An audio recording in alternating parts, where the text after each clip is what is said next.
આજે હું એક ગુજરાતી તરીકે આક્રોશ સાથે આપની સમક્ષ ઉપસ્થિત થયો છું।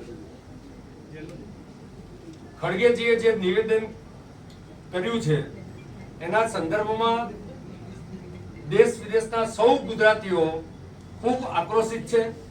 આજે પણ જે માહિતી જે પ્રમાણે દિલ્હીમાં વિશ્વ ગુજરાતી સમાજના સૌ ગુજરાતીઓએ આ બાબતનો દિલ્હીમાં પણ વિરોધ કર્યો છે। મિત્રો, ખડગેજીના આ અભણ અને મૂર્ખવાળા શબ્દોને અમે સખત શબ્દોમાં વખોડીએ છીએ। કરોડો ગુજરાતીઓને મૂર્ખ અને અભણ કહેવા એ વાસ્તવમાં 6.5 કરોડ ગુજરાતીઓનું અપમાન અને એના સ્વાભિમાન પર સીધો પ્રહાર છે।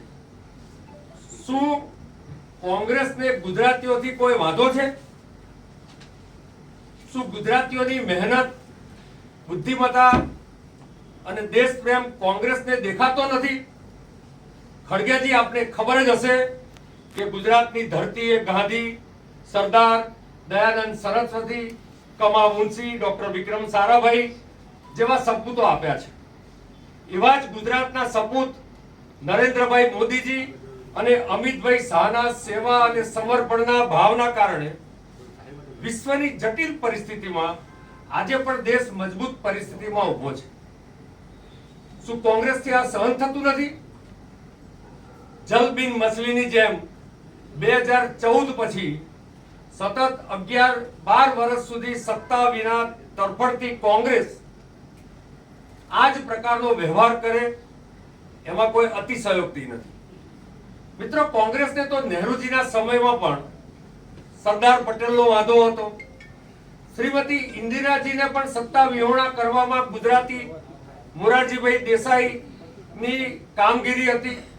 અને આજે 2014 પછી રાહુલજી અને સોનિયાજીની સલ્તનત લૂંટાઈ ગયું હોય તો એની પાછળનું કારણ નરેન્દ્રભાઈ મોદી અને અમિતભાઈ શાહની દેશના સમર્પણની કામગીરી છે। ગુજરાતની ધરતીને જે રીતે વૈશ્વિક ઓળખ અપાવી, ગર્વ અપાવ્યું, શું કોંગ્રેસને આ પસંદ નથી?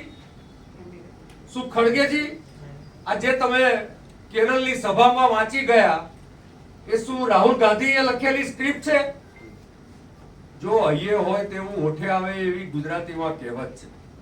એક તરફ તમારા દિલમાં નફરત અને નજરમાં હળાહળ ઝેર ભરેલું છે।